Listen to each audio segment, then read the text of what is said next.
This week on Fly Rod Chronicles, Part 2 in Cuba with our good friends from Avalon Fishing Company. We also get to hang out with my good buddy Rick Heim, who wrote us a really cool song. And Shelly did a little R&R and went snorkeling and even caught some dinner for us. We're going to port Avalon one. We got to stock up on rum and Cuban cigars. Plus, we're going after the Saltwater Grand Slam. Stick around.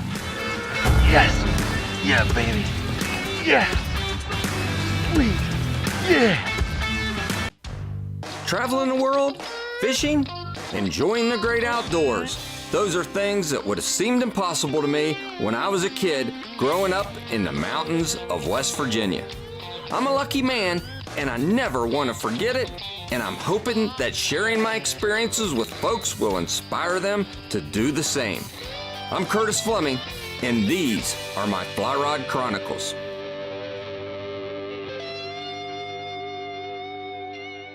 Shelly and I made our way down to Cuba for some incredible fly fishing.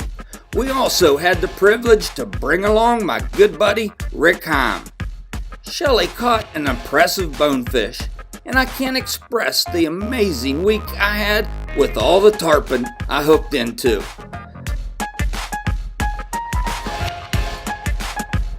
My buddy Rick Heim, who the Cubans coined as Rico Loco, also caught his fair share of fish on the fly. And Avalon is a first-class company. Not only do they know how to put us on big fish, they know how to spoil their guests with the royal treatment that is good enough for a king. And to top it all off, the fishing was so amazing last week, we couldn't fit it all in one episode. You know, sometimes if you're going to catch big fish, you got to go to ugly places. We went to the jungle. We saw some crocodiles. We saw some things that spooked us a little bit, but hey, we were going after some big ones. Well, we're back in the jungle and kind of cutting our way back in here. Looks like we're in an interstate now. Oh man, I see a bunch of jack and a bunch of snapper in here. I like literally want to grab the fly rod and do the bow and arrow cast. I mean, there's some sweet eating fish in here. You know, in Cuba, the tarpon aren't fished that heavily, but they are still very spooky. When you get into the mangroves, you get too close to them, they're gone. Look here.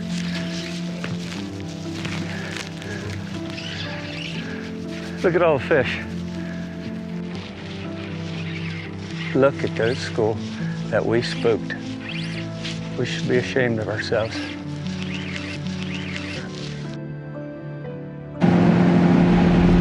Here, gator. Is that him right there, right here?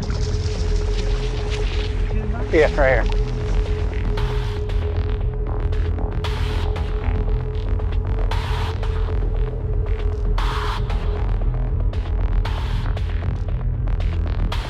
You know, we came up on a really nice school of tarpon, and to be honest with you, we got a little too close to them.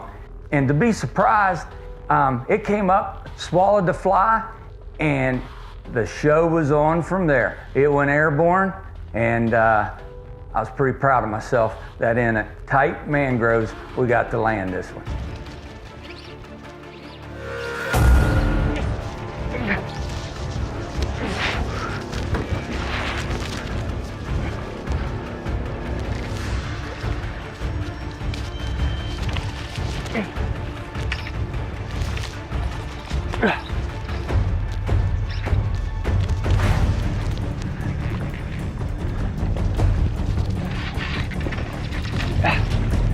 Not going over there, buddy. He's been leadered.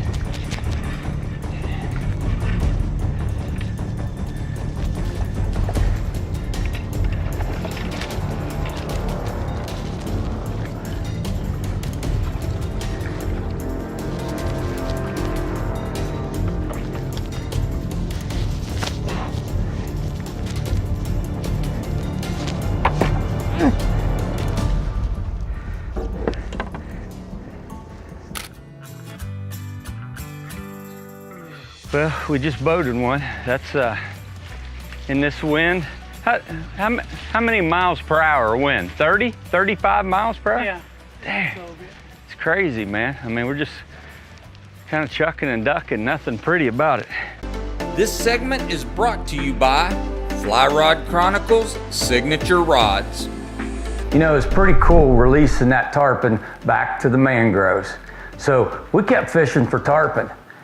All at once, Weecho said, snook, snook. And right up against the mangroves was a whole school of snook. So couldn't pass that up, had to throw at some snook.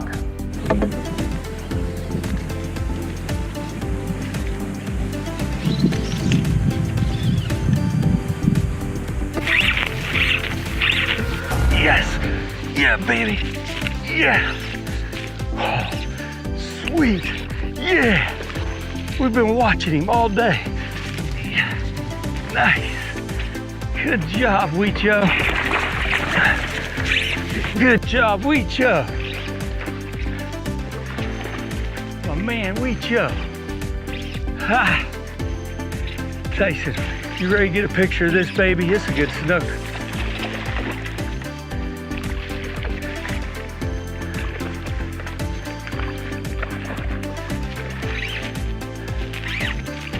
Man. Yeah, baby, yeah. Weecho. Grab him, Weecho. It's time for IGFA, Release of the Week.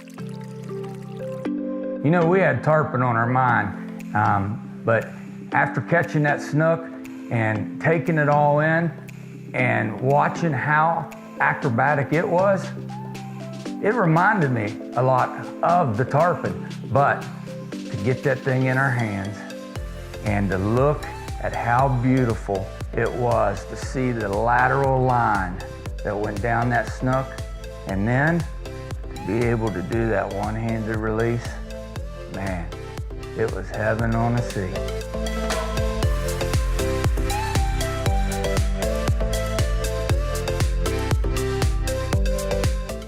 You know, it was an incredible morning. We caught a few tarpon. We even caught a snook all before noon. So it was time to go back to the mothership and check on Shelly. And as you know, right over here is Monkey Island. Monkey Island. So we're gonna go hang out with some monkeys, and you're gonna feed them. Sounds amazing. Yeah. And there should be some little babies over there too. Oh my goodness, I can't wait. Yeah. Thank you. Thank you so much. All right, let's go check it out. Okay. All right.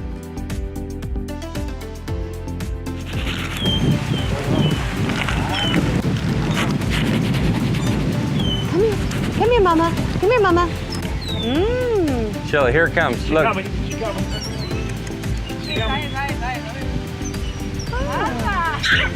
Oh.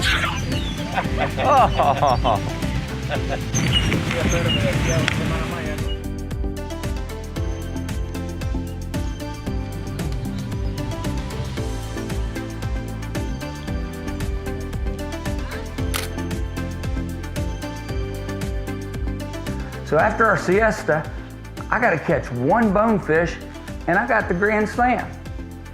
No problem. We take some time, we go over and check out Monkey Island. Shelly goes out, does a little snorkeling. We go after the bonefish. One bonefish, no problem. Wrong.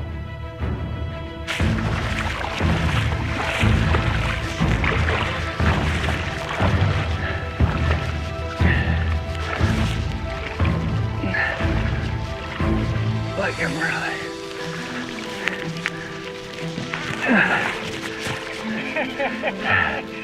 I'm really stuck. Huh?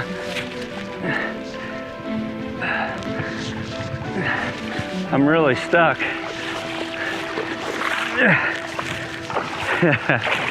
Wow.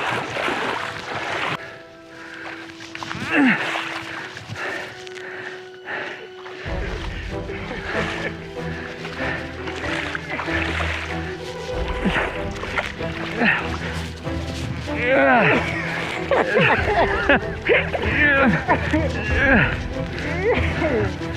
right. Ready? I just went deeper. I mean, sometimes you gotta know enough's enough. I got a better idea. You go get boat. You go get boat. Boat come. It's a better idea. What the hell? So finally, I get out of that mess. We go after that bonefish. Okay. Got him. Got him, baby. Ooh, bone heaven. Oh, my first bonefish in Cuba. Oh yeah, that's what they feel like. Oh yeah. So backing already.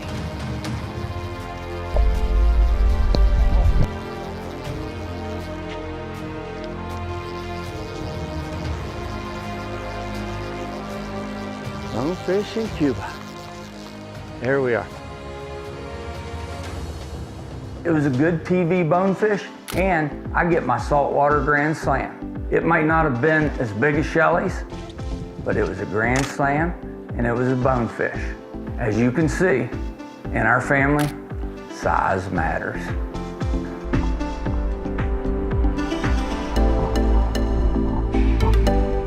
Closed captioning brought to you by Soft Science, Supreme Comfort Footwear.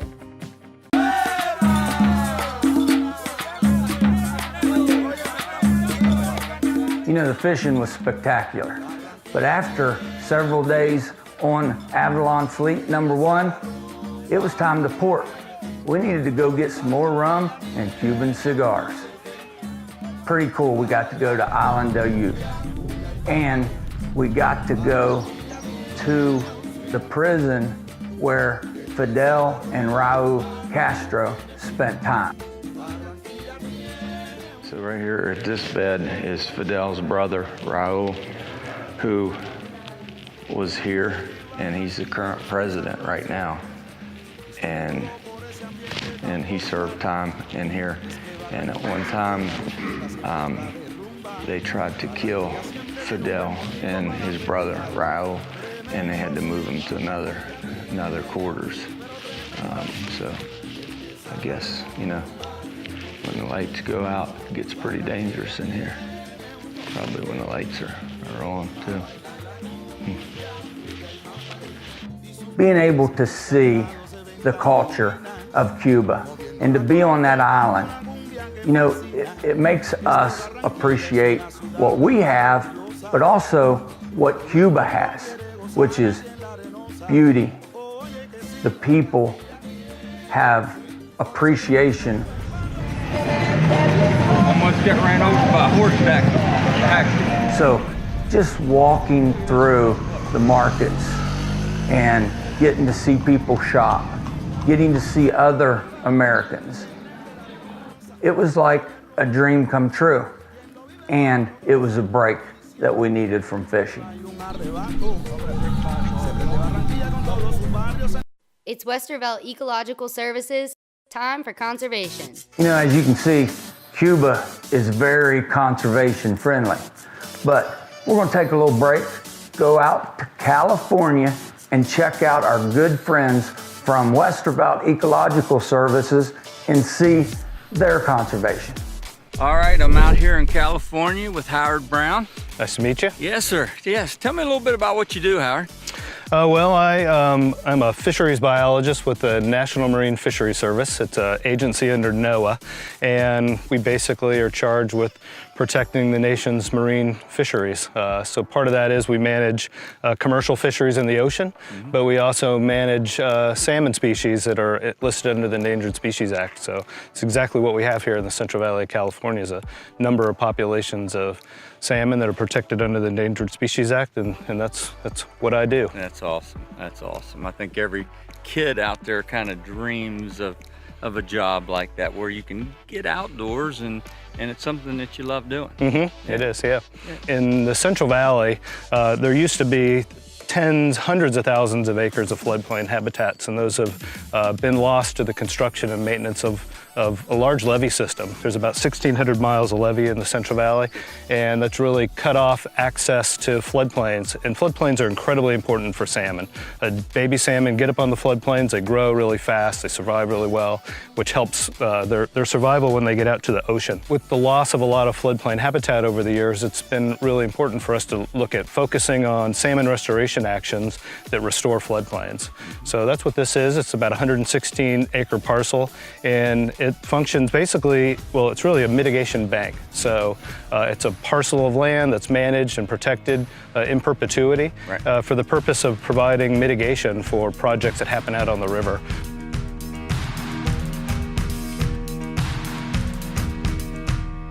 I'm just a fishing bum. If I don't have the gas, then I stick out my thumb. You know, as everyone knows, Rick Heim is a character. And he also thinks that he should be in Nashville in the Hall of Fame. So Rick's always playing around writing songs. Man, did he nail it. And he wrote a song called Tarpon Time.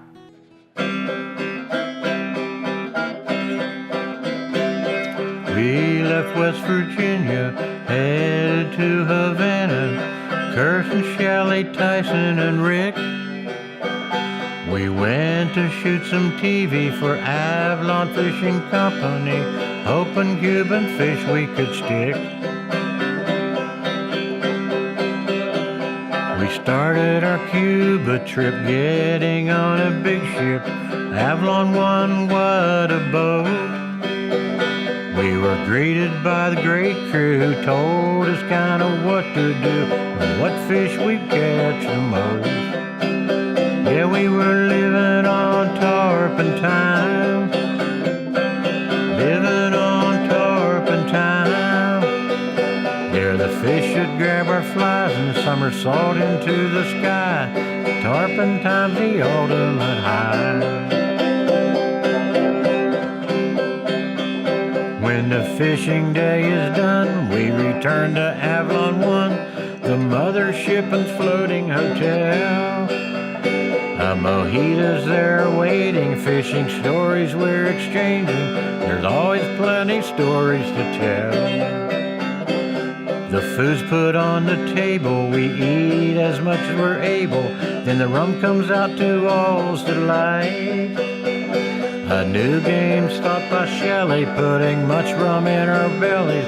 We wobble then and say goodnight. Yeah, we're living on tarpon time. We're living on tarpon time. They're the fish that grabs our flies and somersaults into the sky. Tarpon time's the ultimate high. Our dreams are full of fish that we caught and then released. Look forward to the same thing next day. We exchange and steal some flies that sent a tarpon to the skies and hope the big one doesn't get away. The tug is the drug that put fly fishing in our blood. We'll do some crazy stuff to get our fix. Cuba people, fish, and weather made it all come together. Everything on this trip seemed to click. Yeah, we were living on tarpon time. We were living on tarpon time. We loved they grabbed our flies and sent them way up to the sky. Tarpon time's the ultimate high. Yeah, tarpon time's the ultimate high. Can't wait to put another in the sky. Tarpon time. The only thing, about the trip, I caught a lot more fish and curse, which is normal. Normally, when we fish anywhere, it happens. But, he was upset about that and kind of pouted and that kind of thing. But that's just the way it is. Of course, the camera was on Curtis's boat the whole trip, and they didn't see all the fish I caught, and obviously blamed me for telling some some little fibs when I came back, but I can assure you, or most of the fish I said I caught. Yeah, we were living on top. It was a good song, and it is Rick's song, but it is my show. He said he caught more fish than I did. Nah. We were living on tarpon time. We were living on tarpon time. We loved they grabbed our flies and sent them way up to the sky. Tarpon time's the ultimate high. Yeah, tarpon time's the ultimate high. Can't wait to put another in the sky.